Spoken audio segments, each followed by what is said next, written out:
This is a very oriental feast. It is actually an ancient and powerful celebration of the Incarnation.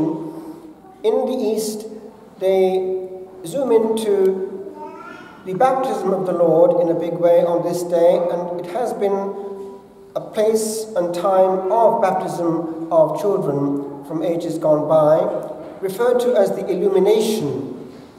They also remember the first public miracle when the glory of the Lord was made manifest at Cana of Galilee. All those, along with what we have in this scene of Bethlehem, are found in the hymnology of the feast and in the antiphons, still used with great solemnity and effect. What happened? Well, it would seem that we find the wisdom of God, the power of God, the providence of God, all combining forces to come into what was accessible, understandable, and likely to work for these people of goodwill from a far-away culture, faith, and land. Experts have talked about possible Zoroastrian cult. Whatever may have been the case, they knew that something was in the air, and actually they were right. It's a lesson for us. If God the Father is able to come into the mindset of people with incomplete faith, we must also take the cue. We need to be careful when we think that we are in some way self-sufficient, fully informed, and indeed better than others. It's not quite so simple. There is one specific area I'd like to zoom into, because one can't do more than one thing and expand one point on one day. It's this. What about those who go the other way? Those who have the fullness of light and faith and turn away? I remember hearing this some years ago from somebody who, when they were here, would actually come quite often to this celebration. It was a simple sentence, but interesting. A person baptized in the Catholic faith cannot be saved outside the Catholic faith. It would be the bottom line of extra ecclesiam nulla salus. Outside the church there is no salvation. But it does go a little far insofar as it also presumes that we can sit in God's judgment seat. Now remember what the loss of a soul means. In fact, I was just saying to somebody this morning, there is only one major tragedy, really. It's to wake up one moment too late on the wrong side of eternity, and to cop on that all eternity has been messed up. Before that, all the rest is relative tragedy. Nearly on a daily basis, I'm getting reports of people, often young, who are taking their own lives.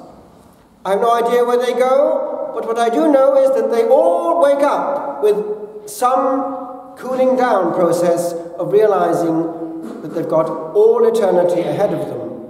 And by the way, a little parenthesis, it would seem that those who do that can't have a shortcut. Whatever may be the reality of their salvation or not, the bottom line is that they've got to wait, in any case, until their normal life cycle is over. There are quite a few people who have been there and been called back through medical skill, and they seem to have a tale of that sort. So, what problems are solved by suicide? Question mark. With regard to those who actually don't make it, it's unimaginable the shock that that soul has at the first realization of what's involved. All eternity. And so do you see why God the Father can't bear the thought? So what does he do? He looks all over the soul's history for some nook or cranny where there's some redeemable element, something at all. He can't bear the thought. So God, as we know from our theology, is mercy itself and doing all he possibly can for the salvation of souls. However, he can't oblige. And he stands in awe of the power of the will that he has created. We are God within our soul, and we reign. We alone hold the key of the will, and therefore of consent, even unto glory. And we can say no. And we know from exorcism, for instance, that some do say no, and some get involved with the other guy and enter into the realm of temptation out of pure hatred for those who are left behind, e.g. a priest who might lose his soul and try to get into the hatred of the Luciferian forces as a tempter on earth, and can be found actually at work in a soul. Do you see how the whole realm of the evil one is a real domain, an awful domain? It's genuinely ugly stuff. So God doesn't want that. He will do everything he possibly can to stop it from happening. So with all these people taking their own lives, or whatever they may be doing, he's trying his best at the last moment in time to do something to give them some oomph before that final flickering out of the wick forever. And so, we can't just sit glibly in the Father's seat and say anyone who leaves the church is bound to be lost if he goes into some sect or whatever. But there is a risk, and the more light we see, the bigger that risk is. Just a few days ago, I was on the phone to a good friend of mine in Wales, and a priest friend of mine was ordained after me in Italy, who speaks Welsh and Italian and English and French, a brilliant man, has just left the priesthood. However, he has not left the ministry. He's gone to the Anglican communion and is carrying on there, having been taken on board by them.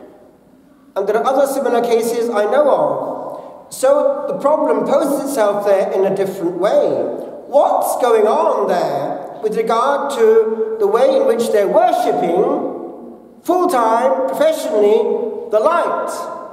The light which perhaps they see. And I'm not judging them, but I'm objectively putting it as a theological problem, are actually, perhaps awaredly, disobeying. So do you see what's going on here? There's a fullness of light which has been perceived, and there is a worshipping officially of the light which they are disobeying, perhaps with full knowledge and full consent. Is there worship going on there? Question mark. Now, do you see, the more light that is there, the more the risk is.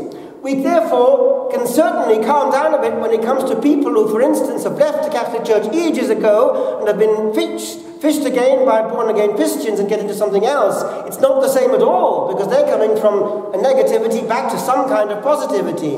However, the other bit is dangerous.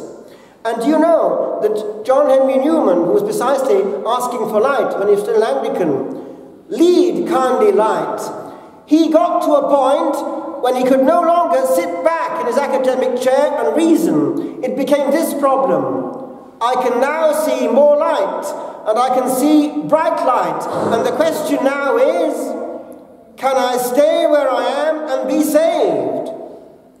It's a very different problem.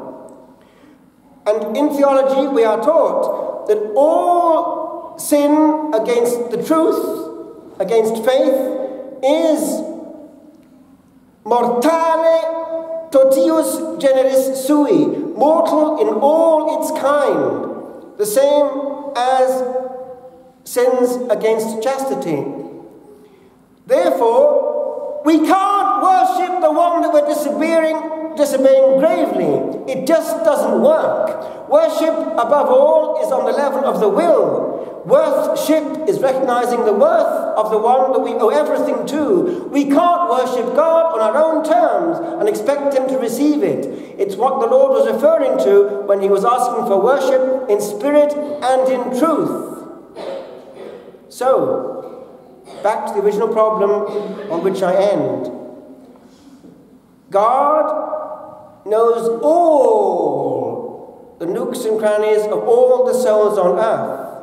And perhaps in his eyes, on the level of fidelity to the light that they see, there are huge heroes far away from the fullness of dogma that we have. Indeed, the case of martyrdom is a very good one, and Pope Francis recently spoke about it in the context of those many brethren being martyred right now in the Islamic bloc, some of which are not Catholic, but he was pointing out, it's the blood of the martyrs, and he was pointing out how little it matters with regard to the dogma that they had in their mind when it comes to sharing the cross of Christ. They are going like rockets to eternity. In that context, safely home is the big question. We do not have to sit in the judgment seat of God, but we have a right to look at our own case and be careful, for we have the truth and we can't meddle with it. And if we do, we're in danger of getting involved with the other side.